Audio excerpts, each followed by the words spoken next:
یہاں پر جو خطاب ہے وہ نبی صلی اللہ علیہ وسلم سے ہے. فاصبر علی ما یقولون، یعنی آپ کے دشمن یہ مشرکین آپ کے خلاف جو باتیں کرتے ہیں ان کی باتوں پر آپ صبر کیجئے. جو آپ کو جھٹلا رہے ہیں، جو آپ کو دھمکیاں دے رہے ہیں، جو آپ کے خلاف سازشیں کر رہے ہیں، اس کا جواب آپ صبر کے ساتھ دیجئے. اور اس کے برعکس آپ اپنا تعلق اللہ تعالیٰ سے زیادہ مضبوط کر لیجئے. یعنی کتنی خوبصورت تعلیم ہے ہمارے دین کی کہ جب لوگ مخالفت کریں تو بجائے اس کے کہ ان سے الجھنا شروع کر دیں اور ان کی باتوں کا جواب دینے لگیں اور خود کو ڈیفینڈ کرنا شروع کر دیں، کرنے کا کام کیا ہے کہ ہم اللہ کی طرف توجہ کریں، رغبت کریں، دعا کریں، اللہ کی تسبیح بیان کریں، اس کی حمد بیان کریں. اسی لیے آگے فرمایا وَسَبِّحْ بِحَمْدِ رَبِّكَ، اور اپنے رب کی حمد کے ساتھ اس کی تسبیح بیان کریں. یعنی اللہ سبحانہ وتعالیٰ کو ان باتوں سے پاک قرار دیں جو باتیں یہ مشرکین اللہ سبحانہ وتعالیٰ سے منسوب کرتے ہیں، اور اس کے ساتھ ساتھ اللہ سبحانہ وتعالیٰ کی شان بلند کریں، اس کی تعریف بیان کریں، اس کی ایسی صفات بیان کریں جو اس کے شایان شان ہیں. اور یہ نفی اور اس بات دونوں مل کر اللہ کے کمال کو ثابت کرتے ہیں. اور یہاں تسبیح سے مراد یا تو ظاہری تسبیح ہے یعنی اللہ تعالیٰ کی پاکی بیان کرنا، یا پھر اس سے مراد نماز ہے. یعنی جب لوگوں کی باتیں تکلیف دیں تو آپ اللہ سے نماز کے ذریعے مدد مانگیں. فاستعینوا بالصبر والصلاۃ. اور پھر قبل طلوع الشمس سے مراد فجر کی نماز جو سورج طلوع ہونے سے پہلے ہوتی ہے، اور قبل الغروب سے مراد ظہر اور عصر کی نمازیں ہیں. ومن اللیل فسبحہ، اس سے مراد رات کی نماز یعنی عشاء اور تہجد کی نماز ہے. اور مغرب بھی رات کا ہی ایک حصہ ہو جاتا ہے کیونکہ سورج غروب ہو چکا ہوتا ہے. یعنی ان تمام احوال میں اللہ تعالیٰ کی تسبیح بیان کریں، اور تسبیح سے مراد یعنی سورج کے طلوع ہونے اور غروب ہونے سے پہلے جو تسبیحات ہمیں بتائی گئی ہیں وہ پڑھیں. اور اگر اس سے مراد نماز ہے تو پھر اس سے مراد نماز میں اللہ کا ذکر، اور اس کے علاوہ وادبار السجود، اور سجدوں کے بعد بھی. ایک معنی اس کا یہ ہے کہ نماز کے بعد کی تسبیحات کا اہتمام کیا جائے. بہت سے لوگوں کو دیکھا گیا وہ نماز پڑھتے بس اٹھ جاتے ہیں، تسبیح نہیں کرتے، جبکہ یہاں اللہ سبحانہ وتعالیٰ خاص طور پر حکم دے رہے ہیں کہ نماز کے بعد تسبیح بیٹھ کر کرنی چاہیے. یہ نماز کے بعد کا ذکر ہے. مجاہد ابن عباس سے روایت کرتے ہیں کہ اللہ تعالیٰ نے آپ صلی اللہ علیہ وسلم کو تمام نمازوں کے بعد تسبیح پڑھنے کا حکم دیا ہے، اور وہ اس آیت کی تشریح کر رہے تھے وہ ادبار السجود کی. مجاہد کہتے ہیں اس سے مراد فرض نماز کے بعد تسبیح کرنا ہے. تو یہ نوٹ کر لیجئے کہ ساری نماز مکمل کرنے کے بعد نہیں بلکہ فرض نماز پڑھنے کے بعد تسبیح کریں. دوسرا معنی اس کا کیا کیا گیا ہے کہ فرض نماز کے بعد نفل نماز بھی پڑھیں، کیونکہ صبح عربی میں نفل نماز کے لیے بھی آتا ہے، یعنی فرض نماز کے بعد نفلی نماز بھی ادا کریں. اور تیسرا معنی اس کا کیا گیا ہے کہ مغرب کی نماز کے بعد 2 رکعت بھی پڑھیں، یعنی ان کو بھی تسبیح کا نام دیا گیا ہے. اسی طرح سورۃ الطور میں اللہ تعالیٰ فرماتے ہیں وَاصْبِرْ لِحُكْمِ رَبِّكَ فَإِنَّكَ بِأَعْيُنِنَا وَسَبِّحْ بِحَمْدِ رَبِّكَ حِينَ تَقُومُ وَمِنَ اللَّيْلِ فَسَبِّحْهُ وَإِدْبَارَ النُّجُومِ. اور آپ اپنے رب کے حکم کے آنے تک صبر کیجئے، بس بے شک آپ ہماری نگاہوں کے سامنے ہیں. اور جس وقت آپ کھڑے ہوتے ہیں آپ اپنے رب کی حمد کے ساتھ تسبیح کیجئے، اور رات کو بھی اور ستاروں کے پلٹنے کے بعد بھی اس کی تسبیح کیجئے. یہاں بھی نبی صلی اللہ علیہ وسلم کو صبر کا حکم دیا گیا ہے کہ آپ اپنے رب کا حکم آنے تک صبر کرتے رہیں. فَإِنَّكَ بِأَعْيُنِنَا، آپ ہماری نگاہوں کے سامنے ہیں، آپ ہماری توجہ میں ہیں، ہماری نظروں میں ہیں، ہمارے علم میں ہیں، آپ ہماری حفاظت میں ہیں. یعنی عربی کے محاورے کے مطابق کوئی نگاہوں میں ہو کا مطلب یہ کہ ہم اس کی نگرانی کر رہے ہیں، حفاظت کر رہے ہیں. جیسے موسیٰ علیہ السلام کے بارے میں اللہ تعالیٰ نے فرمایا وَلِتُسْنَ عَلَىٰ عَيْنِي، تاکہ آپ کی پرورش میری آنکھوں کے سامنے کی جائے، یعنی میری حفاظت اور حراست کے ساتھ. اور وَسَبِّحْ بِحَمْدِ رَبِّكَ حِينَ تَقُومُ، اس کا معنی ہے کہ جب آپ مجلس سے اٹھیں تو تسبیح کریں، جب نیند سے اٹھیں تو تسبیح کریں، جب نماز کے لیے اٹھیں تو تسبیح کریں، اور نماز میں بھی تسبیح کریں. اور اسی طرح تسبیح کے 2 اور معنی بھی کیے گئے ہیں کہ رکوع اور سجدوں میں تسبیح کریں، اور پھر دعائے استفتاح میں تسبیح کریں، سبحانک اللہم و بحمدک، یہاں بھی تسبیح ہے. تو آپ دیکھ رہے ہیں کہ ہم دن میں کتنی بار اللہ سبحانہ تعالیٰ کی تسبیح بیان کرتے ہیں. ومن اللیل فسبح، رات میں بھی تسبیح کریں. اور اس سے مراد رات کی نماز، رات کی تسبیح ہے. جیسے بیڈ پہ جاتے ہوئے تسبیحات فاطمہ نبی صلی اللہ علیہ وسلم نے حضرت فاطمہ کو سکھائی تھی تاکہ ان کی تھکاوٹ دور ہو جائے. نماز کے علاوہ بھی تسبیح کرتے رہنا چاہیے. ادبار النجوم کے بھی 3 معنی ہیں. ایک معنی کیا گیا ہے فجر سے پہلے کی 2 رکعتیں پڑھنا. نبی صلی اللہ علیہ وسلم یہ رکعتیں نہ سفر میں چھوڑتے تھے نہ گھر میں، کبھی بھی آپ نے یہ سنت نماز نہیں چھوڑی. اور پھر اسی طرح اس سے مراد فجر کی 2 رکعات بھی لی گئی اور نماز کے بعد کی تسبیح بھی مراد ہے. ان دونوں آیات سے پتہ چلتا ہے کہ نماز کے بعد بھی ذکر کرنے کی اہمیت اور ضرورت ہے، جس سے بہت سے لوگ غافل ہوتے ہیں. قرآن مجید میں اللہ تعالیٰ فرماتے ہیں فَإِذَا قَضَيْتُمُ الصَّلَاةَ فَاذْكُرُوا اللَّهَ قِيَامًا وَقُعُودًا وَعَلَى جُنُوبِكُمْ. پھر جب تم نماز پوری کر چکو تو اللہ کو کھڑے، بیٹھے اور اپنے پہلوؤں پر لیٹے ہوئے یاد کرو. یعنی بعض اوقات ایسا ہوتا ہے کہ آپ نماز پڑھ لیتے ہیں اور پھر سمجھتے ہیں کہ ہم اللہ کے ذکر سے فارغ ہو گئے اور اب ہم دنیا کے کام میں لگ جائیں. ہاں، دنیا کے کام 2-3 طرح سے ہی ہوتے ہیں. یا کھڑے ہو کے کوئی کام ہو رہا تھا، آپ کچن میں چلے جاتے ہیں، کوکنگ کر رہے ہیں، آپ اپنا ذکر جاری رکھیں. یا پھر آپ بیٹھ گئے ہیں اور بیٹھ کے کوئی کام کر رہے ہیں، تسبیح جاری رکھیں، ذکر جاری رکھیں. اور اسی طرح اگر آپ لیٹ گئے آرام کرنے کے لیے تو بھی ذکر جاری رکھیں. یعنی ہر حال میں اللہ تعالیٰ کا ذکر کرتے رہیں. اسی طرح سورہ جمعہ میں اللہ تعالیٰ فرماتے ہیں فَإِذَا قُضِيَتِ الصَّلَاةُ فَانتَشِرُوا فِي الْأَرْضِ وَابْتَغُوا مِن فَضْلِ اللَّهِ وَاذْكُرُوا اللَّهَ كَثِيرًا لَعَلَّكُمْ تُفْلِحُونَ. پھر جب نماز پوری کر لی جائے تو زمین میں پھیل جاؤ اور اللہ کے فضل سے تلاش کرو، یعنی اپنے دنیا کا کام کاروبار کرو اور اللہ کو بہت یاد کرو. یعنی اپنے بزنس آورز میں بھی، اپنی جاب پر بھی اللہ کو نہیں بھولنا. کیوں؟ لعلکم تفلحون، تاکہ تم فلاح پاؤ، کامیاب ہو جاؤ. اسی طرح اللہ سبحانہ وتعالیٰ رمضان کے روزے مکمل کرنے کے بعد کس چیز کا حکم دیتے ہیں وَلِتُكْمِلُوا الْعِدَّةَ وَلِتُكَبِّرُوا اللَّهَ عَلَى مَا هَدَاكُمْ وَلَعَلَّكُمْ تَشْكُرُونَ. اور تاکہ تم تعداد پوری کرو اور تاکہ تم اللہ کی بڑائی بیان کرو، تکبیرات پڑھو اور اس پر کہ اس نے تم کو ہدایت بخشی اور تاکہ تم شکر ادا کرو. اسی طرح حج کے مناسک ادا کرنے کے بعد بھی ذکر کا حکم ہے فَإِذَا قَضَيْتُم مَّنَاسِكَكُمْ فَاذْكُرُوا اللَّهَ كَذِكْرِكُمْ آبَاءَكُمْ أَوْ أَشَدَّ ذِكْرًا. پھر جب تم اپنے حج کے مناسک پورے کر چکو تو اللہ کو یاد کرو جس طرح اپنے باپ دادا کو یاد کیا کرتے تھے، بلکہ اس سے بھی زیادہ یاد کرنا. یعنی باپ دادا کو یاد کرنے، ماں باپ کو یاد کرنے سے بھی زیادہ اللہ کا ذکر کیا کرو، اللہ سبحانہ تعالیٰ کو زیادہ یاد کیا کرو. کیونکہ انسانوں کی یاد انسانوں کو دکھی کرتی ہے، لیکن اللہ کی یاد دلوں کے اطمینان کا باعث بنتی ہے، دلوں کے اندر سکون کا باعث بنتی ہے. الا بذکر اللہ تطمئن القلوب، خبردار اللہ کے ذکر سے دلوں کو اطمینان نصیب ہوتا ہے. تو آپ نے دیکھا کہ تمام عبادات کے بعد ذکر کا حکم ہے، تسبیح کا حکم ہے، تکبیر کا حکم ہے. اسی طرح نماز کے بعد خاص طور پر، یعنی نماز پڑھتے ہی اٹھ نہیں جانا چاہیے بلکہ وہاں بیٹھ کر بھی اللہ کا ذکر کرنا چاہیے اور اس میں غفلت نہیں برتنی چاہیے اور سستی نہیں ہونی چاہیے. بعض لوگ سلام پھیرتے ہی سنت پڑھنے کے لیے کھڑے ہو جاتے ہیں. جیسے آج کل تراویح میں جلدی ہوتی ہے لوگوں کو، تو بس فرض نماز پڑھی، آیت الکرسی کا بھی ٹائم نہیں ملتا کہ جلدی سے سنت کا ہوتا ہے کہ اگر آیت الکرسی پڑھنے بیٹھ گئے تو سنت رہ جائے گی، امام صاحب تراویح شروع کر دیں گے. میں سوچتی ہوں کہ جب گھر سے نکل ہی آئے اللہ کی یاد کے لیے تو کم از کم مسنون مستحب طریقے سے ہی ہم ساری عبادات کریں تاکہ وہ دل کو پھر اطمینان بھی نصیب ہو. بہرحال ایک نماز کے بعد فوراً اگلی نہیں شروع کر دینی چاہیے، اس کے بیچ کے وقفے میں اللہ کا ذکر کرنا چاہیے. نبی صلی اللہ علیہ وسلم فجر کی نماز کے بعد طلوع آفتاب تک نماز کی جگہ بیٹھے رہتے تھے اور فجر ارلی شروع کرتے تھے، اندھیرے میں شروع کرتے تھے اور فجر پڑھنے کے بعد بیٹھے رہتے اور ذکر کرتے رہتے. سماک بن حرب کہتے ہیں میں نے جابر بن سمرہ سے عرض کیا کیا آپ رسول اللہ صلی اللہ علیہ وسلم کے پاس بیٹھے تھے؟ انہوں نے فرمایا کہ ہاں بہت زیادہ، میں بہت بیٹھتا رہا ہوں آپ کے پاس.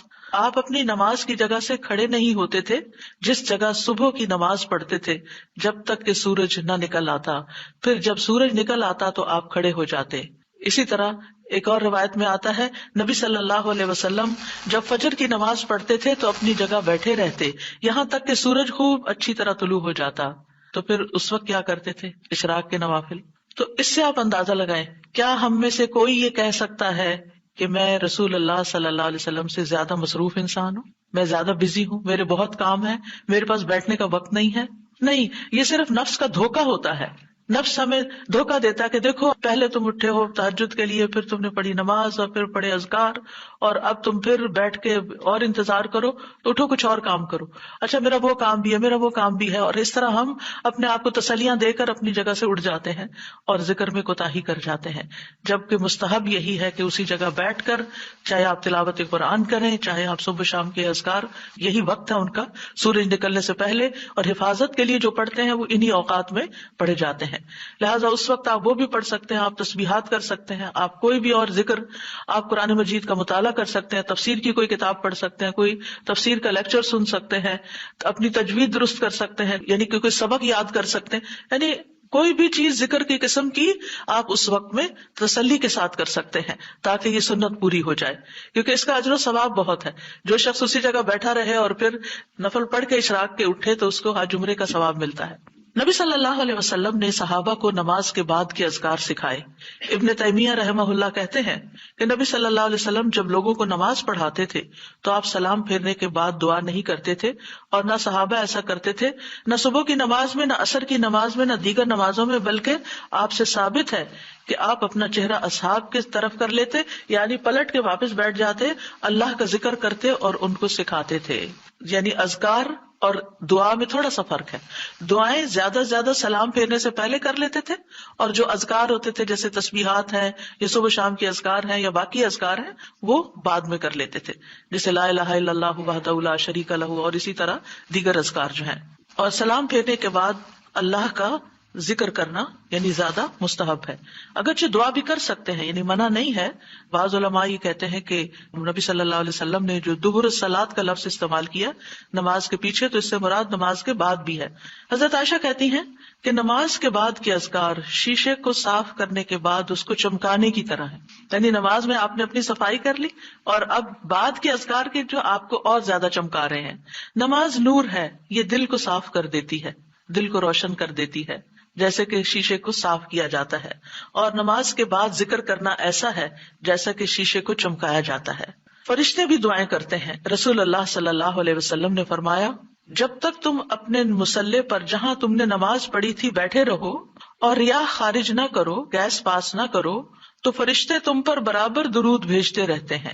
یعنی اگر کوئی شخص فجر کی نماز پڑھ کے اپنے وضو کی حالت میں سورج نکلنے تک بیٹھا رہتا ہے تو آپ اپنے لیے بھی ذکر کر رہے ہیں اور فرشتے بھی آپ کے لیے دعائیں کر رہے ہیں. کیا دعا کرتے ہیں؟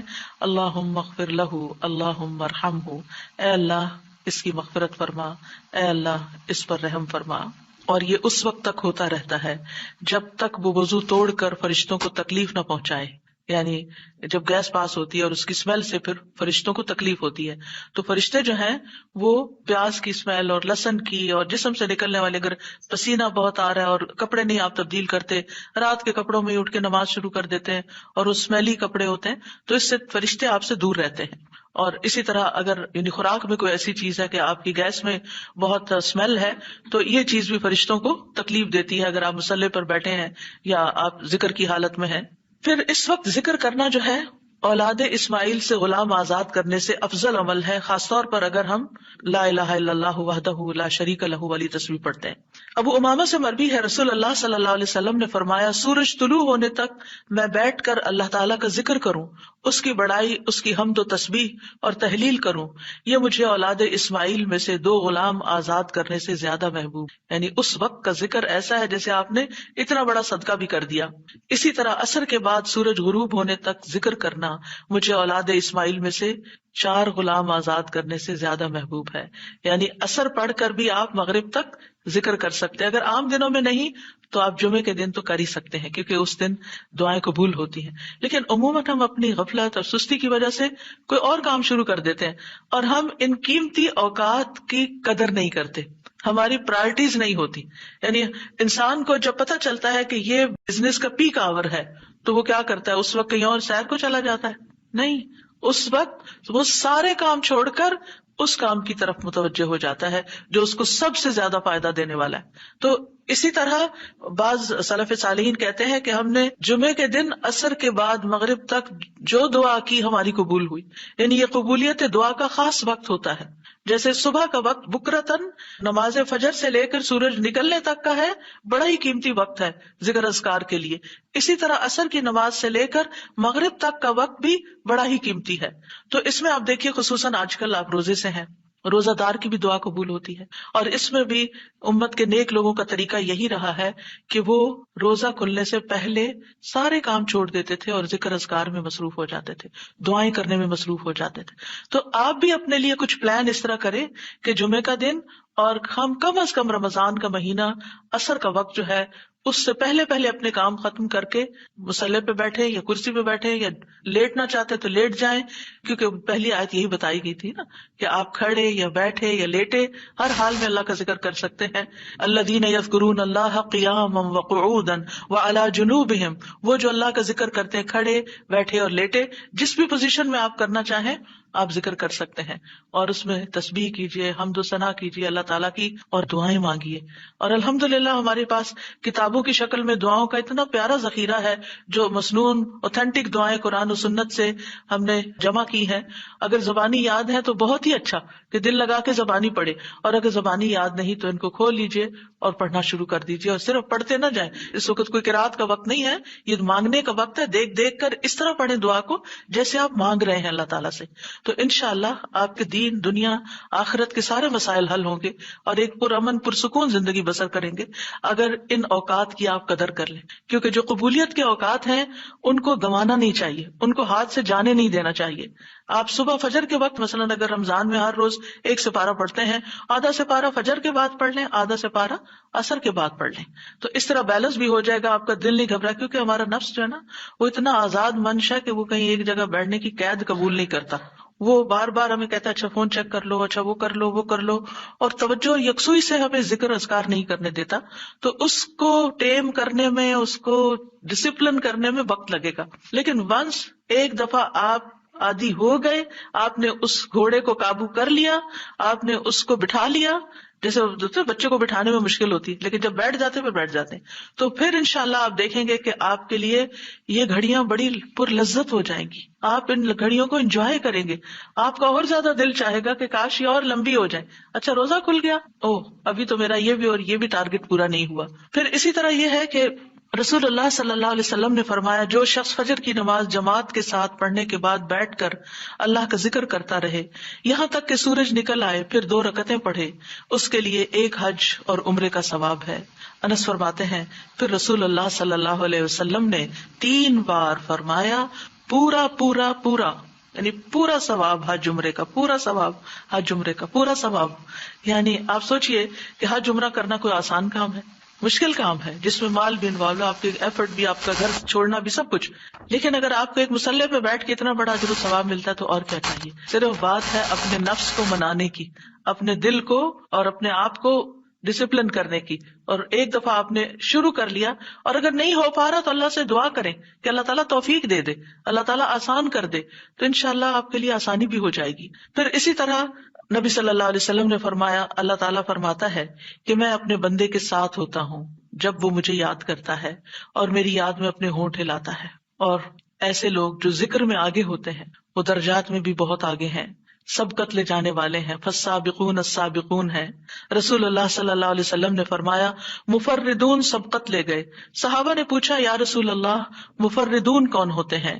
آپ صلی اللہ علیہ وسلم نے فرمایا جو اللہ کے ذکر میں مشغول رہتے ہیں، یعنی ہر وقت ان کا دھیان اپنے رب کی طرف ہوتا ہے، کیونکہ ذکر میں دل میں بھی یاد ذکر کہلاتا ہے، زبان سے کچھ بولنا بھی ذکر ہے، اور اس کے علاوہ قرآن کی تلاوت، نماز، یہ ساری ذکر کی قسمیں ہیں۔ یعنی کچھ فارمل ہے، کچھ انفارمل ہے، کچھ خبر ہے یعنی جیسے تسبیحات وغیرہ ہوتی، کچھ میں دعا ہوتی ہے، طلب ہوتی ہے، اللہ تعالیٰ سے اپنی حاجت مانگتے ہیں، یہ ساری چیزیں ذکر میں شمار ہوتی ہیں۔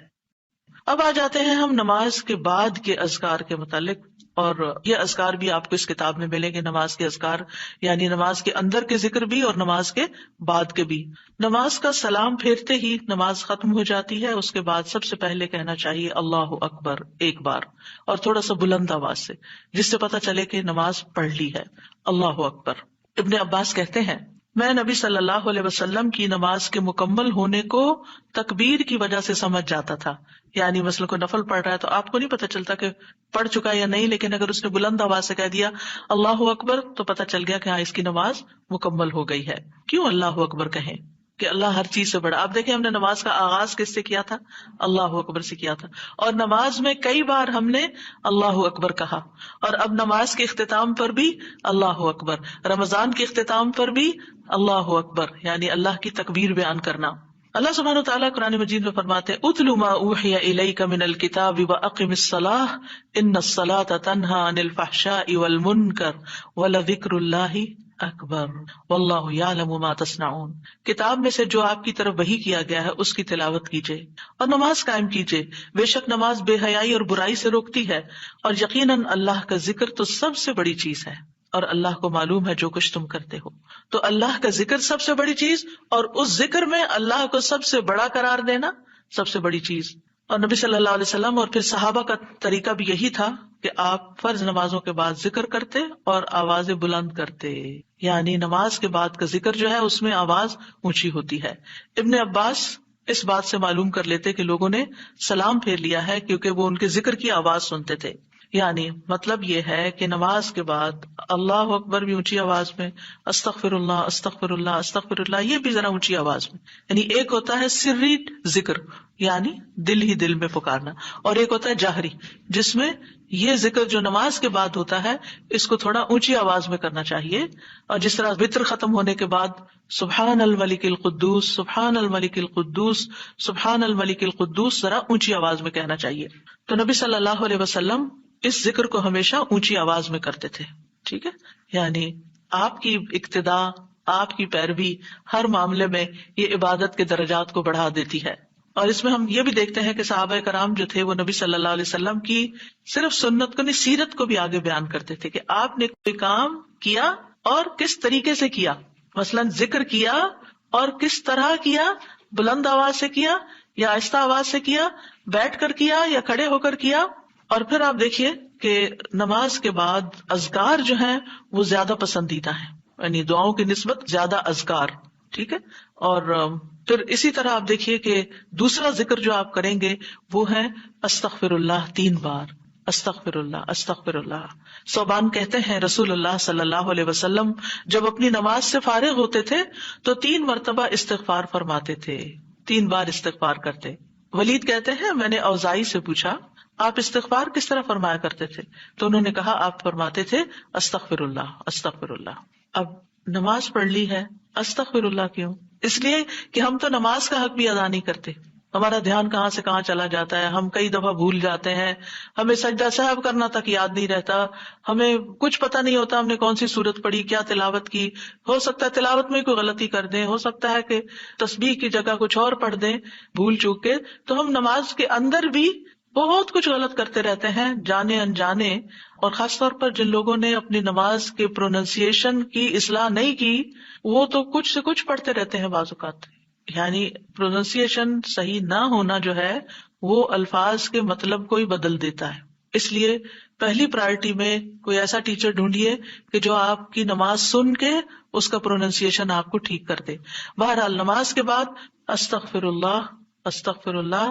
اور ایک اور چیز، نماز پڑھنے کے بعد انسان کو ایک فیلنگ ہوتی ہے کہ میں نے کچھ کیا ہے، لیکن جب انسان استغفر اللہ کہتا ہے تو اس میں عاجزی کا اظہار ہوتا ہے کہ اللہ تیرا حق ادا نہیں کیا، مجھے ابھی بھی گناہوں کی بخشش کی ضرورت ہے۔ اور آپ دیکھیے کہ یہ الفاظ نبی صلی اللہ علیہ وسلم ادا کرتے تھے جن کے اگلے پچھلے سارے گناہ معاف کر دیے گئے تھے۔ تو جو شخص نماز کے بعد استغفار پڑھتا ہے وہ اپنی نمازوں پر کبھی فخر غرور تکبر نہیں کر سکتا کہ میں بڑا نمازی ہوں، میں بڑا پرہیزگار ہوں، میں بڑا عبادت گزار ہوں، نہیں، وہ یہ دیکھے گا کہ میں نے حق ادا نہیں کیا، میرے سے جو کمی کوتاہی ہوئی ہے اللہ تعالیٰ اس کو معاف کر دے، جو چیز مکمل طور پر ادا کرنی چاہیے تھی اس کو اس طرح نہیں ادا کیا، کچھ نہ کچھ کوتاہی واقع ہو گئی، تو اس بخشش کے طلب کرنے سے اللہ تعالیٰ کوتاہی سے درگزر فرما دے گا انشاءاللہ. اور ویسے بھی استغفار کرنے سے نقص یا کمی کوتاہی جو ہے اس کا ازالہ ہوتا ہے ہماری عام روزمرہ زندگی میں بھی. تیسرا ذکر، اب آپ دیکھ رہے ہیں یہ ذکر ہے، اللہ اکبر بھی ذکر ہے، استغفر اللہ بھی ذکر ہے، اور تیسرا یہ بھی ذکر ہے اللہم انت السلام ومنک السلام تبارکت ذا الجلال والاکرام. اے اللہ تو سراپا سلامتی ہے اور تجھی سے سلامتی حاصل ہوتی ہے، تو بڑی برکتوں والا ہے اے جلال و اکرام والے. یعنی استغفار کے بعد پھر فوراً بعد اللہ تعالیٰ کی تعریف اور یہ ذکر.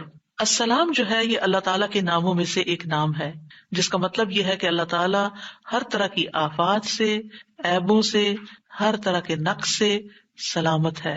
کوئی چیز اس کو نقصان نہیں دے سکتی، نہ لوگوں کی باتیں جو اللہ تعالیٰ کے خلاف کرتے ہیں، یا لوگوں کے گمان، یا لوگوں کی نافرمانیاں اور گناہ اور عبادت نہ کرنا، اللہ کا حکم نہ ماننا. اللہ تعالیٰ کو کوئی چیز نقصان نہیں دیتی، وہ سلامت ہے، اس کو کسی کی ضرورت ہی نہیں ہے. یہ جو کچھ ہم کرتے ہیں، ذکر ہو، عبادت ہو، یہ اپنے ہی فائدے کے لیے کرتے ہیں، اللہ تعالیٰ پر کچھ احسان نہیں ہے. تو ہم یہ کہتے ہیں اللہم انت السلام کہ اللہ تعالیٰ آپ سراسر سلامتی ہیں، اور آپ کا ہر فعل جو ہے وہ ظلم سے سلامت ہے، پاک ہے، ہر شر سے پاک ہے. آپ کی تقدیر، آپ کے فیصلے، ہر چیز سلامتی پر مبنی ہے. ومنک السلام، سلامتی تیری ہی طرف سے آتی ہے، یعنی تو ہی سلامتی دیتا ہے یا تو ہی سلامتی کو روک لیتا ہے. سلامتی کا مالک بھی تو ہی ہے، تو سلامت رکھے تو ہم سلامت ہیں. تو یہ تعلق اللہ تعالیٰ سے انسان اپنا ظاہر کرتا ہے کہ انسان اپنے رب کے بارے میں کیا سمجھتا ہے. تبارکتا، تبارکتا کا لفظ برکت سے ہے، جس کا مطلب ہوتا ہے کثرت سے کسی چیز کا بڑھنا اور قائم رہنا، یعنی تیری خیرات و برکات بہت زیادہ ہیں. ذل جلال والاکرام، اے عزت اور جلال والے. جلال کا مطلب ہے عظمت، بڑائی، اور اکرام کا مطلب ہے احسان. یعنی تو اپنے بندوں کو عزت و اکرام دیتا ہے، اپنے رسولوں کو، اپنے انبیاء کو اور اپنے صالح بندوں کو تو ہی عزت اور اکرام اور برکتیں عطا کرتا ہے.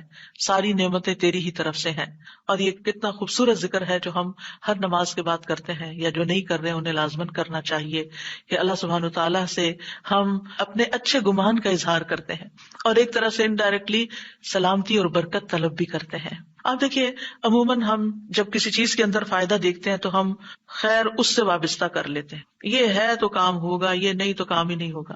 مثلاً آپ کوئی قلم خریدتے ہیں اور اس سے لکھنا شروع کرتے ہیں اور آپ کو اچھا لگتا ہے، یا آپ اس سے جو لکھنا چاہتے تھے آرٹیکل یا کوئی چیز یا نوٹس اپنے تو بڑے اچھے لکھ پاتے ہیں، تو آپ کہنے لگتے ہیں یہ قلم بڑا مبارک ہے. ٹھیک ہے بھائی، قلم اچھا ہے، فائدہ دے رہا ہے آپ کو، لیکن اصل تو اللہ نے آپ کے لیے یہ وسیلہ بنایا کہ اس نے آپ تک یہ پہنچایا. تو اصل برکت اور خیر اور سلامتی کا منبع اللہ رب العزت کی ذات ہے. چیزوں کے ساتھ مت چمٹ جائیے اور ان پر اتنے ڈیپینڈنٹ نہ ہو جائیں کہ اللہ کو بھول جائیں اور اللہ تعالیٰ کی نعمت اور اللہ تعالیٰ کا احسان یاد نہ کریں.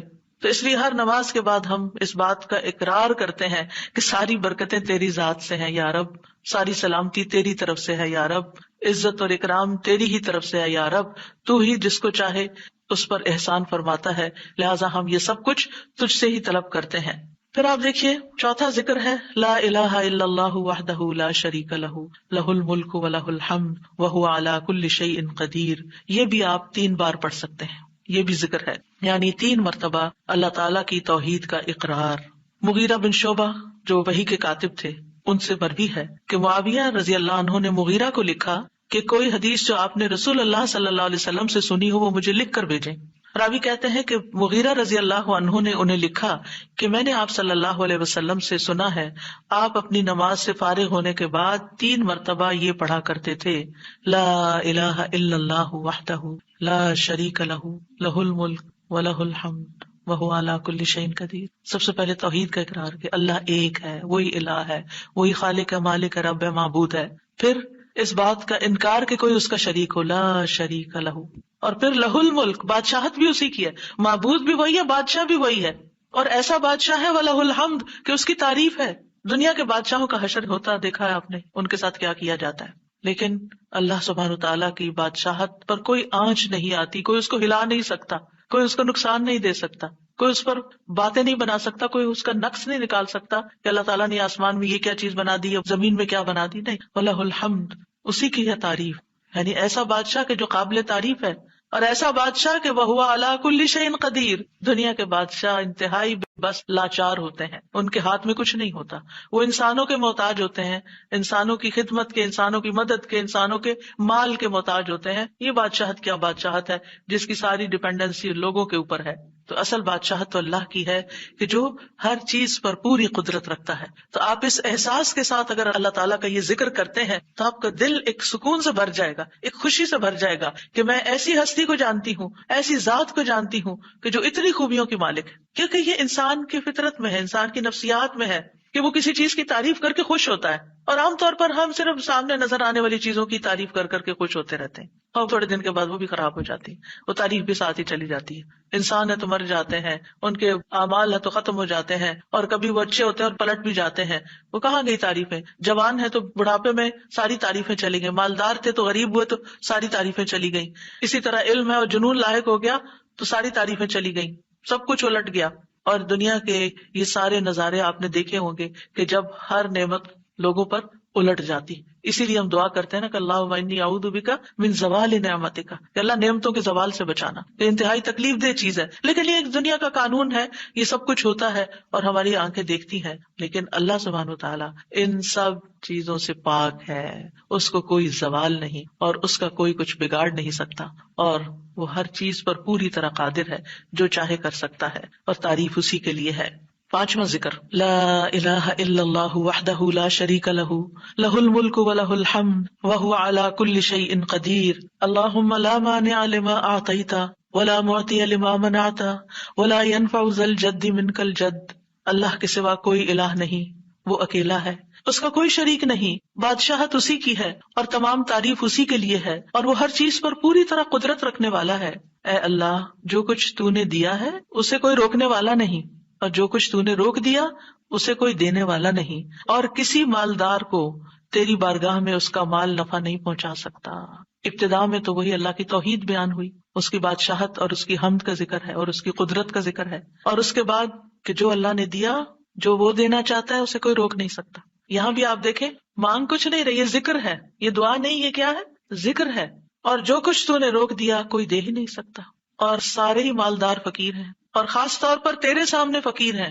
یا ایھا الناس انتم الفقراء الی اللہ واللہ هو الغنی الحمید. اے لوگو، تم سب اللہ کے فقیر ہو، اللہ کے محتاج ہو، اور اللہ ہی غنی، مالدار اور وہی قابل تعریف ہے. واللہ هو الغنی الحمید. ٹھیک ہے. نبی صلی اللہ علیہ وسلم جب سلام پھیرتے تھے تو یہ دعا پڑھا کرتے تھے یا یہ ذکر کیا کرتے تھے. اور اس میں آپ دیکھیے کہ یہ جو عقیدہ ہے نا کہ اللہ روکے تو کوئی دے نہیں سکتا، یہ انسان کو بڑا اطمینان دے دیتا ہے. اگر کوئی چیز، کوئی خیر آپ کی طرف آنے سے رکی ہوئی ہے تو وہ اللہ ہی نے روکی ہوئی ہے، آپ پر رحمت کی وجہ سے. بدگمان نہ ہو، اس سے کسی وجہ سے رکی ہوئی ہے. آپ کسی کی کوئی اچھی چیز دیکھتے ہیں، کسی کا مینشن دیکھتے ہیں تو سوچتے ہیں کتنا خوش قسمت ہے، کتنے بڑے گھر میں رہتا ہے. کسی کے پاس فراری دیکھتے ہیں تو آپ کہتے ہیں واہ کتنا خوش قسمت ہے. لیکن آپ کو نہیں پتا کہ یہی چیزیں اس کے لیے کتنی بڑی آزمائش بنی ہوئی ہیں، آپ نہیں جانتے. اور اگر اللہ نے آپ کو نہیں دی تو آپ کو بہت سے شر سے محفوظ رکھا ہوا ہے. تو اللہ کا روکنا بھی خیر کا باعث ہوتا ہے. یہ سبق پکا کر لیں کہ جب اللہ تعالیٰ کوئی چیز نہیں دیتا یا دیر سے دیتا ہے یا روک لیتا ہے اور کوئی چارہ نہیں ہوتا، آپ کہتے ہیں میری کوئی دعا قبول نہیں ہو رہی، میرا کوئی طریقہ کام نہیں آ رہا، تو اس میں بھی کوئی خیر ہوتی ہے، کیونکہ جو اللہ نے مقدر میں لکھا ہے وہ پہنچ کے رہے گا. کوئی روک نہیں سکتا جو تو دے، اور کوئی دے نہیں سکتا جو تو روک لے. اور جسے اللہ نے آپ کے مقدر میں لکھا ہے وہ آپ تک آئے گا ہی آئے گا. سورۃ فاطر میں اللہ تعالیٰ فرماتے ہیں ما یفتح اللہ للناس من رحمت فلا ممسک لها وما یمسک فلا مرسل له من بعدہ وہو العزیز الحکیم. جو کچھ اللہ لوگوں کے لیے رحمت میں سے کھول دے اسے کوئی بند کرنے والا نہیں، اور جو وہ بند کر دے اس کے بعد اسے کوئی کھولنے والا نہیں. حدیث میں آتا ہے ما اصابک لم یکن لیخطئک وان ما اخطأک لم یکن لیصیبک. جو کچھ تمہیں پہنچا وہ تم سے خطا ہونے والا نہیں تھا، اور جو نہیں ملا وہ ہرگز ملنے والا نہیں تھا. قرآن مجید میں سورۃ الرعد میں اللہ تعالیٰ فرماتے ہیں وَإِذَا أَرَادَ اللَّهُ بِقَوْمٍ سُوءًا فَلَا مَرَدَّ لَهُ. جب اللہ کسی قوم کے ساتھ برائی کا ارادہ کر لیتا ہے تو اس کو کوئی پھیرنے والا نہیں، کوئی سپر پاور اس ملک کی مدد نہیں کر سکتی اگر اللہ نے اس کے لیے جنگ کا فتنہ یا کسی اور طرح کی کوئی آزمائش لکھی ہے. یہ اللہ کے فیصلے ہوتے ہیں. یا اللہ نے کسی قوم کو تباہ کرنے کا فیصلہ کر لیا ہو تو کوئی اس کو روک نہیں سکتا. لہٰذا ہمیں اللہ پر ہی بھروسہ کرنا چاہیے اور ہر حال میں ایسی پریشان کن باتوں پر اللہ تعالیٰ ہی کی طرف رجوع کر لینا چاہیے. یاد رکھیے اگر کوئی چیز نہیں ملی تو اللہ تعالیٰ کو الزام مت دیں, اللہ تعالیٰ سے ناراض نہیں ہو, اللہ تعالیٰ سے بد ظن نہیں ہو, یہ روکنا اس کی رحمت ہے. انسان اگر ان دو جملوں پر ایمان لے آئے تو پھر اس کا مکمل بھروسہ اللہ کی ذات پر ہو جائے گا. وہ رزق کے بارے میں اللہ پر ہی توکل کرے گا, نقصان کو دور کرنے اور بھلائی کو پانے کے لیے اللہ پر ہی بھروسہ کرے گا. وہ اللہ کو اپنے لیے کافی سمجھے گا. یعنی جہاں کہیں دل چھوٹا ہوا, جہاں کہیں کوئی پریشانی آئی, کہتے حسبی اللہ و نعم الوکیل, اللہ کار ساز یعنی کام بنانے والا اللہ ہی میرے لیے کافی ہے, وہ میرا کام بنائے گا, وہ میری مشکل آسان کرے گا. تو یہ توحید ربوبیت اور الوہیت پر مشتمل جملے ہیں. ابن تیمیہ کہتے ہیں یہ حدیث دو عظیم اصولوں پر مشتمل ہے. نمبر 1 توحید ربوبیت, اور وہ ہے جسے اللہ دینا چاہے اسے کوئی روک نہیں سکتا, اور جسے وہ روک دے اسے کوئی نہیں دے سکتا. بس بندہ اللہ ہی پر توکل کرتا ہے اور اسی سے مانگتا رہتا ہے, کیونکہ دینا جو اس نے ہے. تو پھر کسی اور سے کیوں مانگے گا, کسی اور سے توقع لگا کے کیوں بیٹھ جائے گا, کسی اور کے در پہ کیوں جائے گا. اس کو پتا ہے صرف اللہ ہی نے کرنا ہے جو کرنا ہے. اس سے عقیدہ توحید پکا ہوتا چلا جاتا ہے کہ صرف اللہ ہی نے کرنا ہے. اور توحید الوہیت ولا ينفع ذا الجد منك الجد, عام طور پر انسان یہ سمجھتا ہے میرے پاس مال ہے مجھے کوئی مشکل نہیں. یعنی جب کوئی کام سامنے آتا ہے نا تو فوراً دیکھتا ہے کتنا ہے بینک میں, کتنا کیش رکھا ہے, کیا ہے میرے پاس, کتنی پراپرٹی ہے. یعنی فوراً انسان کا دماغ گھوم کے اس طرف چلا جاتا ہے نا بہت ہے, انف ہے, کام ہو جائے گا. اللہ چاہے گا تو ہوگا. صرف آپ کے مال سے کچھ نہیں ہوتا. آپ سارا لگا دے, بزنس میں پورا لاس ہو سکتا ہے. پھر بتائیے آپ کے مال نے آپ کو کیا فائدہ دیا, کچھ نہیں ہو سکتا جب تک اللہ نہ چاہے. مال بھی جب فائدہ دیتا ہے جب اللہ چاہتا ہے, اولاد بھی جب فائدے کی ہوتی ہے جب اللہ چاہتا ہے. کسی انسان سے فائدہ صرف اس وقت پہنچتا ہے جب اللہ چاہتا ہے. آپ نے دیکھا ہوگا کتنے ہی اچھے سے اچھے لوگ ہوتے ہیں ہر وقت کام آنے والے. ایک وقت ایسا آتا ہے وہ ایسے بےچارے مجبور ہوتے ہیں کہ ان کو نہ کرنی پڑتی ہے کہ بھائی سوری یہ نہیں کر سکتے, کیونکہ سب کچھ ان کے اختیار میں نہیں ہے, سب کچھ ان کے بس میں نہیں ہے. اسی طرح انسان کے پاس بعض اوقات کوئی عہدہ ہوتا ہے, انفلوئنس ہوتا ہے, وہ سمجھتا ہے یہ عہدہ ہے میرے پاس, میں سب کچھ کر سکتا. نہیں کر سکتے. آپ نے دیکھا ہوگا دنیا کے بڑے بڑے ملکوں کے جو حکمران ہوتے ہیں کتنے بے بس ہوتے ہیں, کچھ بھی نہیں ہوتا ان کے ہاتھ میں, اپنی تقدیر نہیں بنا سکتے, اپنا فائدہ نہیں کر سکتے. اور پھر آپ دیکھیے کہ اللہ سبحانہ وتعالیٰ دنیا اسے بھی دیتا ہے جس سے وہ محبت کرتا ہے, اور اسے بھی دیتا ہے جس سے وہ محبت نہیں کرتا. لیکن یاد رکھیے ایمان اس کو دیتا ہے, دین کی سمجھ اس کو دیتا ہے جس سے وہ محبت کرتا ہے. وَمَن يُرِدِ اللَّهُ بِهِ خَيْرًا يُفَقِّهُ فِي الدِّينِ. دنیا تو سب کے پاس, مومن مسلم کافر سب کے پاس ہو سکتی ہے. دنیا کے بڑے بڑے فائدے ہر ایک کو مل سکتے ہیں, لیکن دین اس کو ملتا ہے جس سے اللہ محبت کرتا ہے. لہٰذا انسان کو اللہ ہی کی طرف رغبت کرنی چاہیے, اور کبھی بھی اپنے مال پہ, اپنے جاہ پہ, اپنے ریسورسز پہ, اپنی قوتوں پر, اپنے علم پر کبھی بھروسہ نہیں کرنا چاہیے کہ یہ میرے لیے کچھ بنائیں گے اور ان کی وجہ سے میں آگے بڑھ جاؤں گا اور ان کی وجہ سے میرا بہت فائدہ ہوگا. جو اللہ فائدہ لائے گا نا, ان میں سے کوئی ایک چیز بھی آپ کے پاس نہیں ہوگی تو آپ کا کام بن جائے گا. اور اگر فائدہ نہیں دینا نا اللہ نے ان ساری چیزوں کے ہوتے ہوئے, کئی دفعہ لوگ کہتے ہیں نا ہر چیز ہے میرے پاس لیکن پھر بھی میرا یہ مسئلہ حل نہیں ہوتا, معلوم نہیں کیوں رکاوٹ آ گئی. اور پھر وہ غلط سوچنا شروع کر دیتے ہیں, فلاں کی بندش ہے, فلاں کی نظر ہے, فلاں نے یہ کر دیا. نہیں, نفع اور نقصان دونوں اللہ کے ہاتھ میں. نہ کسی کی نظر آپ کو نقصان دے سکتی ہے, نہ کسی کا جادو آپ کو نقصان دے سکتا ہے, نہ کسی کا حسد آپ کو نقصان دے سکتا ہے اگر اللہ نہ چاہے. لہٰذا اسی سے دعا کرتے رہیں, اور جو پروٹیکشن کی دعائیں اس نے سکھائی ہیں وہ پڑھتے رہیں, اور باقی بھروسہ اللہ کی ذات پر کریں. پھر چھٹا ذکر ہے لا الہ الا اللہ وحدہ لا شریک لہ لہ الملک ولہ الحمد وہو علی کل شیء قدیر لا حول ولا قوۃ الا باللہ لا الہ الا اللہ ولا نعبد الا ایاہ لہ النعمۃ ولہ الفضل ولہ الثناء الحسن لا الہ الا اللہ مخلصین لہ الدین ولو کرہ الکافرون. اللہ کے سوا کوئی الہ نہیں, وہ اکیلا ہے, اس کا کوئی شریک نہیں, بادشاہت اسی کی ہے اور تمام تعریف اسی کے لیے ہے, اور وہ ہر چیز پر پوری طرح قدرت رکھنے والا ہے. اور گناہ سے بچنے کی طاقت اور نیکی کرنے کی طاقت اللہ کے سوا کوئی دینے والا نہیں, اللہ کے سوا کوئی الہ نہیں. ہم صرف اسی کی عبادت کرتے ہیں, اسی کی ساری نعمتیں ہیں, اسی کا سارا فضل ہے, اور اسی کے لیے خوبصورت تعریف ہے. اللہ کے سوا کوئی الہ نہیں, ہم اسی کے لیے دین میں اخلاص رکھنے والے ہیں اگرچہ کافر ناپسند کریں.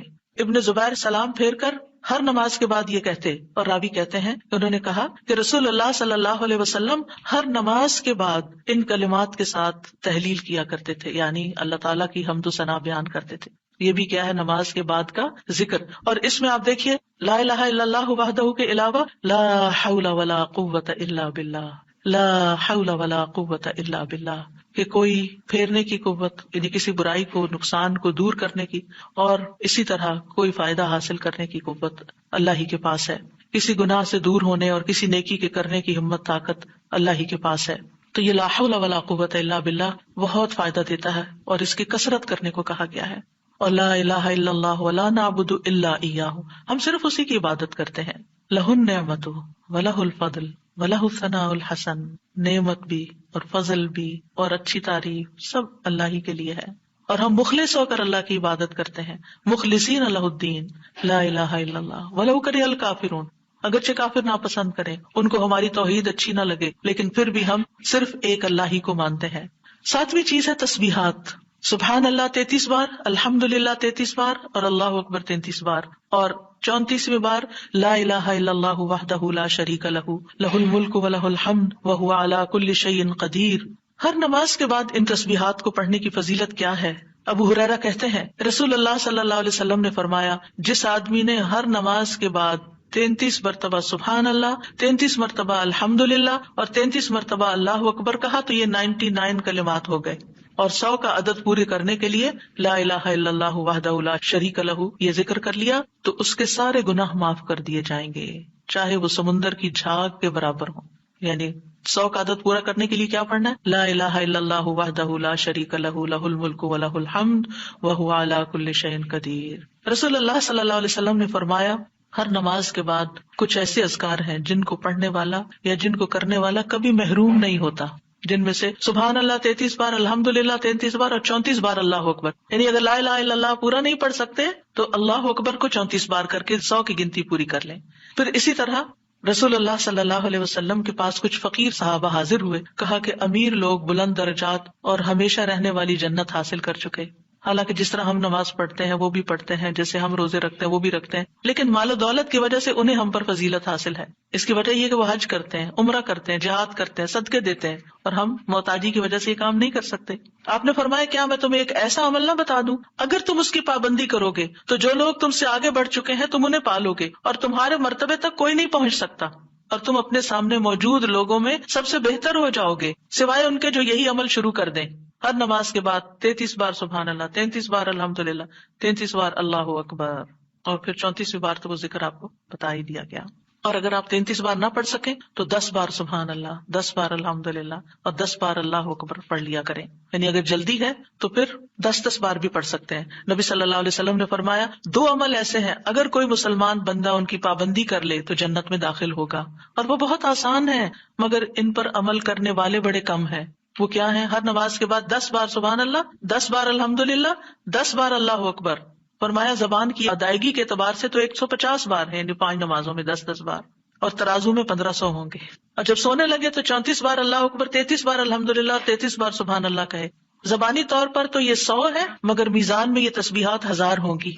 اور وہ کہتے ہیں یقیناً میں نے رسول اللہ صلی اللہ علیہ وسلم کو دیکھا، آپ انہیں اپنے ہاتھ سے شمار کرتے تھے. اور پھر کہتے ہیں دائیں ہاتھ سے تو کرنے کا طریقہ کیا ہے؟ 3 دفعہ اوپر کو جائیے سبحان اللہ سبحان اللہ سبحان اللہ، اور 3 دفعہ نیچے کو آ جائیے سبحان اللہ سبحان اللہ سبحان اللہ. ایک انگلی پہ 6 بار ہو گیا، تو آپ کی 5 انگلیاں تو 5 کو 6 دفعہ ضرب دیں تو کیا ہوتا ہے 30، اور 3 دفعہ اور پڑھ لیں، اور اگر 34 ہے تو ایک اور پڑھ لیں. تو اس طرح ایک ہی ہاتھ پر، دائیں ہاتھ پر یہ تسبیحات آسانی سے پڑھی جا سکتی ہیں، کیونکہ ہاتھ سے تسبیح کرنا زیادہ پسندیدہ ہے. حضرت عبداللہ بن عمر کہتے ہیں میں نے رسول اللہ صلی اللہ علیہ وسلم کو دیکھا، آپ داہنے ہاتھ کی انگلیوں پر تسبیح کو شمار کرتے تھے، اور آپ نے صحابیات کو حکم دیا تھا کہ وہ اللہ کی تکبیر، تقدیس، تحلیل کی پابندی اختیار کریں اور اپنی انگلیوں پر شمار کریں، کیونکہ ان سے سوال ہوگا اور یہ بلوائی جائیں گی. قیامت کے دن ہاتھ بولیں گے، تو اگر ان پہ تسبیح آپ پڑھتے ہیں تو یہ بول کے بتائیں گے ہم تو اللہ کا ذکر کرتے رہے. 8ویں چیز ہے آیت الکرسی. اللہ لا الہ الا هو الحی القیوم لا تأخذہ سنۃ ولا نوم لہ ما فی السماوات وما فی الارض من ذا الذی یشفع عنده الا بإذنہ یعلم ما بین ایدیہم وما خلفہم ولا یحیطون بشیء من علمہ الا بما شاء وسع کرسیہ السماوات والارض ولا یؤودہ حفظہما وہو العلی العظیم. پورا اللہ کا تعارف ہے. اللہ وہ ہے کہ اس کے سوا کوئی معبود نہیں، وہ زندہ ہے، ہر چیز کو قائم رکھنے والا ہے، نہ اسے کچھ اونگ پکڑتی ہے اور نہ کوئی نیند، اسی کا ہے جو کچھ آسمانوں میں ہے اور جو کچھ زمین میں ہے۔ کون ہے جو اس کے پاس اس کی اجازت کے بغیر سفارش کرے؟ وہ جانتا ہے جو کچھ ان کے سامنے اور جو کچھ ان کے پیچھے ہے، اور وہ اس کے علم میں سے کسی چیز کا احاطہ نہیں کر سکتے مگر جتنا وہ چاہے۔ اس کی کرسی آسمانوں اور زمین کو سمائے ہوئے ہے، اور اسے ان دونوں کی حفاظت یعنی آسمان اور زمین کی حفاظت تھکاتی نہیں، اور وہی سب سے بلند سب سے بڑا ہے۔ ہر نماز کے بعد آیت الکرسی پڑھنے کی فضیلت یہ ہے کہ جو شخص نماز کے بعد اس کو پڑھ لیتا ہے اور اس نماز کے بعد اس کی ڈیتھ ہو جاتی ہے تو فرمایا اس کو موت کے علاوہ کوئی چیز جنت میں جانے سے نہیں روک سکتی، مر گیا تو سیدھا جنت میں۔ یہ قرآن مجید کی سب سے افضل آیت ہے۔ ابو ذر غفاری کہتے ہیں میں مسجد حرام میں داخل ہوا اور رسول اللہ صلی اللہ علیہ وسلم کو اکیلے دیکھ کر آپ کے پاس آ کے بیٹھ گیا۔ میں نے کہا یا رسول اللہ صلی اللہ علیہ وسلم کون سی آیت افضل ہے جو آپ پہ نازل ہوئی؟ آپ نے فرمایا آیت الکرسی۔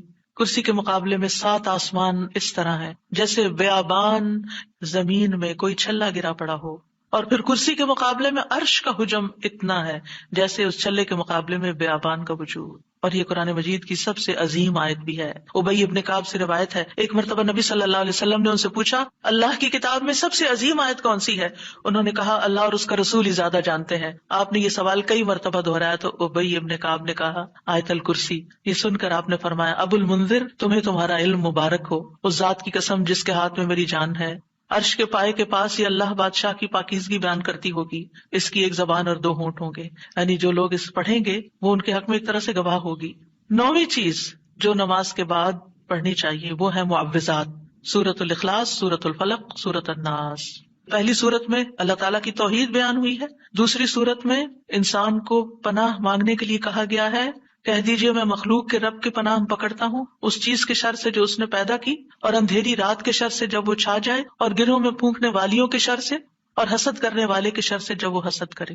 انہی چیزوں کا خوف رہتا ہے نا، کوئی جادو کر دے گا، کوئی حسد کر لے گا۔ ہر نماز کے بعد پڑھیں گے کس وقت وہ کرے گا؟ اس کو تو آپ موقع ہی نہیں دے رہے کہ وہ جادو کرے یا آپ سے حسد کرے۔ ہر 2 نمازوں کے بیچ میں جو کوئی ایسا فتنہ فساد آیا اس کا ازالہ ہوتا چلا جائے گا۔ عقبہ بن عامر کہتے ہیں کہ رسول اللہ صلی اللہ علیہ وسلم نے مجھے حکم دیا تھا کہ میں ہر نماز کے بعد معوذات پڑھا کروں، یعنی یہ 3 صورتیں پڑھا کروں۔ 10ویں چیز ہے رب اعنی علی ذکرک و شکرک و حسن عبادتک، اللہ کے ذکر، اس کے شکر اور اچھی عبادت پر اللہ کی مدد مانگنا۔ معاذ بن جبل کہتے ہیں کہ رسول اللہ صلی اللہ علیہ وسلم نے میرا ہاتھ پکڑا اور فرمایا اے معاذ اللہ کی قسم میں تم سے محبت کرتا ہوں۔ کتنے خوش قسمت تھے معاذ رضی اللہ عنہ۔ میں نے عرض کیا یا رسول اللہ صلی اللہ علیہ وسلم میں بھی آپ سے محبت کرتا ہوں، تو رسول اللہ صلی اللہ علیہ وسلم نے فرمایا تم پابندی سے ہر نماز میں یہ دعا مانگا کرو رب اعنی علی ذکرک و شکرک و حسن عبادتک۔ معاذ رضی اللہ عنہ جو ہیں 33 سال کی عمر میں امواس کے طاعون میں شہید ہو گئے تھے۔ He was only 33 years old۔ ان کا مقام کیا تھا؟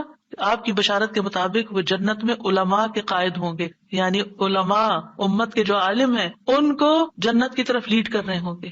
کس وجہ سے آپ صلی اللہ علیہ وسلم نے ان سے محبت کا اظہار کیا؟ علم کی وجہ سے، علم کے حریص تھے اور نیکی کے کاموں میں آگے آگے، اور اتنی چھوٹی عمر میں عین جوانی کے وقت فوت بھی ہو گئے، اور کتنا بڑا درجہ اور مقام پا گئے۔ ہمیں آج تک یہ سمجھ نہیں آتی کہ کون سے کام ایسے کریں کہ جس سے اللہ کی محبت ملے، جس سے اللہ کا قرب نصیب ہو، اور جس سے ہمیں رسول اللہ صلی اللہ علیہ وسلم کی محبت اور آپ کی شفاعت نصیب ہو۔ تو یہ ایک دعا ہے ان دعاؤں میں سے جو آپ نے خاص طور پر حضرت معاذ کا ہاتھ پکڑ کے قسم کھا کے محبت کا اظہار کر کے آپ کو یہ دعا سکھائی۔ چند لفظ ہیں، کیا ہمارے لیے یہ پڑھنا بھی مشکل ہے؟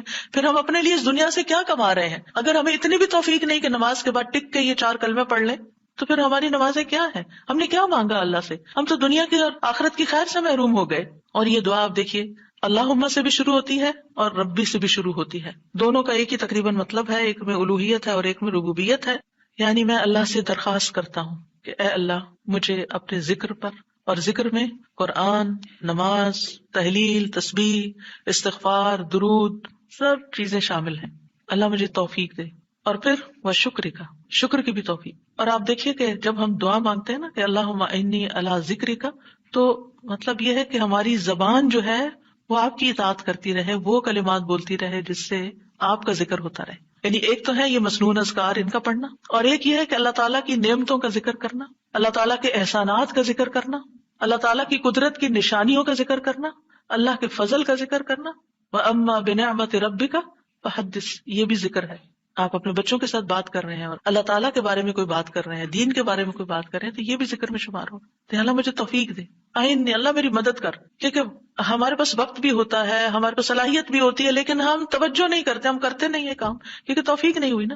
تو ہر نماز کے بعد، جو کہ فرض کے بعد دعا قبول ہوتی ہے، تو یہ دعا مانگنے کو کہا گیا. اور بعض کہتے ہیں اس کو سلام پھیرنے سے پہلے بھی پڑھ سکتے ہیں، جیسے ربی جعلنی پڑھتے ہیں. یا اور کل جو میں نے آپ کو دعائیں بتائی تھی آخر میں نماز کے اختتام پر سلام سے پہلے، وہ سب مسنون اذکار تھے. لیکن علماء نے اس کے علاوہ، جیسے ربی جعلنی مقیم الصلاۃ، یہ نبی صلی اللہ علیہ وسلم نے نہیں سکھائی ہمیں کہ نماز کے بعد ضروری یہی پڑھی جائے. لیکن علماء نے کہا کہ جیسے اللہ کی حمد و ثنا ہوتی ہے تشہد میں، پھر اس کے بعد درود شریف ہے، اور پھر اس میں والدین اور اولاد دونوں کے لیے دعا ہے، تو یہ پڑھ لیں. اس کے علاوہ جو چاہے قرآنی اور مسنون دعا یہاں بیٹھ کے پڑھیں، کیونکہ نماز کے اندر دعا مانگنا نماز کے بعد کی دعا سے افضل ہے.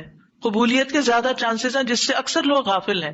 سلام پھیرنے سے پہلے اللہم انی اسألک الجنۃ واعوذ بک من النار 3 دفعہ یہ پڑھ لیں. جو آپ کا دل چاہے پڑھیں، بس اردو میں نہیں، عربی میں یاد کریں کچھ دعائیں، قرآنی دعائیں، مسنون دعائیں اس وقت پڑھتے رہیں. تو پھر دوسرا ہے وشکر کا. شکر کہاں سے ادا ہوتا ہے؟ زبان سے بھی ہوتا ہے، لیکن اس کا اصل مقام دل ہے، تو دل سے اٹھتا ہے. ذکر کی بات کر کے ہم نے کہا کہ اللہ ہماری زبان کو اپنی اطاعت کی توفیق دے، اور شکر کی بات کر کے ہم نے کہا کہ اللہ ہمارے دل کو اپنے ذکر کی توفیق دے، اپنی یاد کی توفیق دے، اور شکر ادا کرنے کی توفیق دے. یعنی میں ساری ظاہری اور باطنی نعمتوں پر اللہ کا شکر ادا کرنے کی توفیق مانگتا ہوں. یہ مطلب ہے اس دعا کا. زبان کا شکر کیا ہے؟ کہ بندہ اللہ کی نعمتوں کا ذکر کرتا ہے. اور اعضاء سے شکر کیا ہے؟ کہ بندہ اللہ کی اطاعت کے کام کرتا ہے. کیونکہ اللہ تعالیٰ نے آل داؤد کو کیا کہا تھا؟ اعملوا آل داؤد شکرا وقلیل من عبادی الشکور. اے داؤد کے گھر والو، شکر ادا کرنے کے لیے عمل کرو، اور میرے بندوں میں کم ہی شکر گزار ہیں. اللہ کا شکوہ ہے بندوں سے، کم ہی شکر گزار. کیوں؟ اس لیے کہ شیطان نے کہا تھا وَلَا تَجِدُ أَكْثَرَهُمْ شَاكِرِينَ، کہ انسانوں کی اکثریت کو آپ شکر کرنے والا نہیں پائیں گے. اور وَلَقَدْ صَدَّقَ إِبْلِيسُ ظَنَّهُ، ابلیس نے اپنا گمان سچ پایا کہ بندوں کو شکر سے ہٹا دیا. تو شکر کی توفیق مل جائے تو پھر شکر ادا کیا جائے. اور یہ شکر کا سلسلہ تو کہیں ختم ہوتا ہی نہیں، کیونکہ اتنی نعمتیں ہیں کہ ہم گن ہی نہیں سکتے.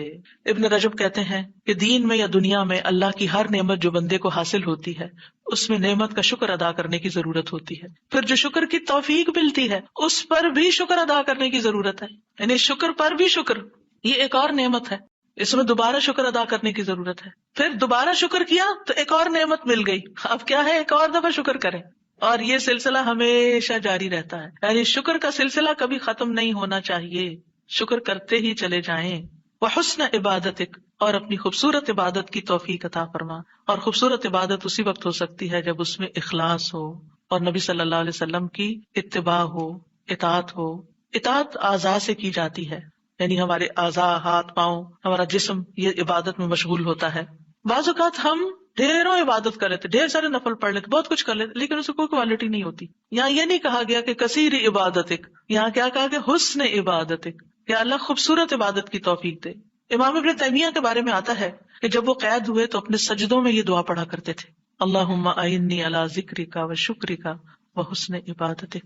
کیونکہ اللہ کی توفیق کے بغیر ہم یہ کام نہیں کر سکتے. جس کی زندگی میں ذکر آ گیا، جس کی زندگی میں شکر آ گیا، اور جس کی زندگی میں خوبصورت عبادت آ گئی، وہ خوش قسمت ترین انسان ہے، اس کو سبھی کچھ مل گیا. اور جو ان چیزوں سے محروم ہے پھر ہر خیر سے محروم ہے، چاہے دنیا کی قارون جیسی دولت اس کے پاس کیوں نہ ہو، پوری دنیا اس کی فین ہو، اس کی تعریفیں کرے اور اس کی فدائی شدائی ہو، کوئی فائدہ نہیں ہے. ایک اور دعا ہے رب قنی عذابک یوم تبعث عبادک، اے میرے رب مجھے اس دن کے عذاب سے بچانا جس دن تو اپنے بندوں کو اٹھائے گا. 3 بار یہ دعا، اے اللہ ہمیں اس دن کے عذاب سے بچانا جس دن تو اپنے بندوں کو اٹھائے گا. 1 دفعہ بھی پڑھی جا سکتی، 3 دفعہ کی شرط نہیں ہے. براء بن عازب کہتے ہیں جب ہم رسول اللہ صلی اللہ علیہ وسلم کے پیچھے نماز پڑھتے تھے تو ہم آپ کی دائیں طرف کھڑے ہونے کو پسند کرتے تھے تاکہ آپ ہماری طرف رخ کر کے متوجہ ہوں. برا کہتے ہیں میں نے آپ کو فرماتے ہوئے سنا، یعنی آپ پلٹ رہے تھے اور کہہ رہے تھے رب قنی عذابک یوم تبعث عبادک. یہ رات کو سوتے ہوئے بھی پڑھا کریں اور نمازوں کے بعد بھی کہ اللہ اس دن کے عذاب سے بچا لینا جس دن تو بندوں کو دوبارہ پیدا کرے گا. 13 اللہم اغفر لی ما قدمت وما اخرت وما اسررت وما اعلنت وما اسرفت وما انت اعلم به منی انت المقدم وانت المؤخر لا الہ الا انت. اے اللہ میرے وہ گناہ بخش دے جو میں پہلے کر چکا، جو میں نے بعد میں کیے، اور جو چھپے ہوئے کیے اور جو ظاہر میں کیے، اور جو میں حد سے بڑھا رہا اور وہ جن سے تو مجھ سے زیادہ باخبر ہے۔ تو ہی نیکی اور خیر میں آگے کرنے والا اور پیچھے کرنے والا ہے، تیرے سوا کوئی معبود نہیں۔ نبی صلی اللہ علیہ وسلم سلام پھیرنے کے بعد یہ دعا پڑھا کرتے تھے، یعنی اس دعا کے بارے میں ثابت ہے کہ سلام کے بعد پڑھا کرتے تھے۔ تو اللہم اغفر لی ما قدمت، بات یہ ہے کہ جو نیک لوگوں کی نیکیاں ہوتی ہیں وہ مقربین کے گناہ شمار ہوتے ہیں، یعنی ان کا اسٹینڈرڈ اور ہائی ہوتا ہے نا، ان کی کوالٹی اور اچھی ہوتی ہے۔ تو اس لیے نبی صلی اللہ علیہ وسلم کے گناہ کوئی نہیں تھے کہ جس کے لیے آپ بخشش مانگتے تھے، ایک تو ہمیں سکھانے کے لیے، اور دوسرا یہ ہے کہ نیکیوں میں سے جو کم درجے کی نیکیاں ان پر بھی۔ وما اخرت، اور جو عبادت مجھ سے تاخیر ہوئی، کوتاہی ہوئی، جو میں نے لیٹ کی، جس کا حق ادا نہیں کیا۔ وما اسررت، جو میں نے چھپایا، جو میرے دل میں وسوسے اور خیالات آئے، بعض اوقات نماز کے اندر وسوسے آنا شروع ہو جاتے ہیں، تو یا اللہ تو اس کو بھی معاف کر دے۔ وما اعلنت، اور جو میں نے ظاہراً کیے، یعنی وہ اقوال افعال جو سب کے سامنے، لوگوں کے سامنے کوئی بری مثال پیش کی، یعنی یہ نبی صلی اللہ علیہ وسلم کے نہیں، ہمارے لیے ہے کہ ہم بعض اوقات ایسی بات کر جاتے ہیں، ایسا کام کر جاتے ہیں جو دوسروں کو پٹ آف کر دیتا ہے نیکی کے کاموں سے، یا ان کو دین سے ہٹا دیتا ہے، یا اور اسی طرح کی غلطیاں ہم کرتے ہیں۔ اور پھر آپ دیکھیے کہ نبی صلی اللہ علیہ وسلم کی ہمبلنس بھی اس سے پتہ چلتی ہے کہ کتنے آپ ہمبل تھے، کہ سارا کچھ کر کے، بہترین عبادت کر کے پھر بخشش بھی مانگ رہے ہیں۔ اور پھر آپ دیکھیے کہ وما اسرفت، ہر معاملے میں ہم حد سے پار ہو جاتے ہیں، خوشی میں، غم میں، بے صبری میں، ہر چیز میں۔ تو اس کی بھی دعا ہے یہ کہ اللہ جہاں بھی میں حد لمٹ کراس کر رہا ہوں، اللہ مجھے وہ کراس کی ہوئی لمٹ کے آگے جو غلط کام کیا ہے مجھ سے تو وہ بھی معاف کر دے۔ اور وما انت عالم بہ منی، اور جو تو مجھ سے زیادہ جانتا ہے، یعنی خاص کے بعد عام کا بھی ذکر ہے، یعنی میں نے تو مانگ لیا جو مجھے سمجھ آتی تھی، اب اس کے علاوہ بھی جو کچھ ہے اس کو بھی آپ معاف کر دیجیے۔ اور پھر انت المقدم وانت المؤخر، دوسرے روایت میں انت المقدم والمؤخر بھی آتا ہے، جس کو تو چاہتا ہے آگے بڑھا دیتا ہے نیکی میں، جس کو تو چاہتا ہے پیچھے کر دیتا ہے۔ یعنی یہ نہ سوچیے کہ آج میں اگر نیکیوں میں آگے ہوں تو ہمیشہ ایسے ہی رہوں گی، ہمیشہ ڈرتے رہا کریں، پیچھے بھی ہو سکتے ہیں، تو یا اللہ تو مجھے آگے ہی رکھنا، مراد یہ ہے۔ اور اگر نبی صلی اللہ علیہ وسلم کے بارے میں ہے تو آپ کی نبوت سب سے آخر میں تھی، وہ ایک پازیٹو سینس میں ہے، انت المقدم و انت المؤخر۔ اور پھر اسی طرح یہ ہے کہ قیامت کے دن سب سے پہلے آپ اٹھائے جائیں گے، حالانکہ دنیا میں آپ کی نبوت سب سے آخر میں تھی۔ تو یہ اللہ تعالیٰ کا فیصلہ ہوتا ہے، جس چیز پر وہ چاہتا ہے اپنے بندوں کو اتارتا ہے، جس کو چاہتا ہے آگے بڑھاتا ہے، جس کو چاہتا ہے عزت دیتا ہے، جس کو چاہتا ہے ذلت دیتا ہے، اور بندوں کے ایک دوسرے پر درجات ہیں۔ نمبر 14، سبحانک اللہم و بحمدک استغفرک و اتوب الیک۔ یہ مجلس کے اختتام پر بھی اور نماز کی دعاؤں کے اختتام پر بھی، پاک ہے تو اے اللہ، تیری ہی حمد ہے، میں تجھ سے بخشش مانگتا ہوں، تیری ہی طرف میں رجوع کرتا ہوں۔ یہ اچھے عمل پر مہر لگانے والے کلمات ہیں۔ حضرت عائشہ سے روایت ہے کہ رسول اللہ صلی اللہ علیہ وسلم جب کسی مجلس میں بیٹھتے یا نماز پڑھتے یا کچھ کلمات پڑھتے، حضرت عائشہ نے ان کے بارے میں پوچھا تو آپ نے فرمایا، اگر کسی شخص نے اس مجلس میں اچھی باتیں کی ہوں گی تو یہ کلمات قیامت تک ان باتوں کے لیے مہر بن جائیں گے، اور اگر اس نے اس مجلس میں کوئی فضول بات کی ہے تو یہ اس کے لیے کفارہ بن جائیں گے۔ اور اس کے دیگر روایات بھی ہیں، یعنی دیگر طرق بھی ہیں اس دعا کے۔ اور پھر ایک اور دعا، رب اغفر لی وتب علی انک انت التواب الغفور، اے اللہ تو مجھے بخش دے اور میری توبہ قبول کر، بے شک تو بہت توبہ قبول کرنے والا، بہت بخشش فرمانے والا ہے۔ فجر اور مغرب کی نماز کے بعد کا خاص ذکر، لا الہ الا اللہ وحدہ لا شریک لہ، لہ الملک ولہ الحمد، یحیی ویمیت وہو علی کل شیء قدیر۔ اللہ کے سوا کوئی الہ نہیں، وہ اکیلا ہے، اس کا کوئی شریک نہیں، بادشاہت اسی کی ہے، تمام تعریف اسی کے لیے ہے، اور وہ ہر چیز پر پوری قدرت رکھنے والا ہے۔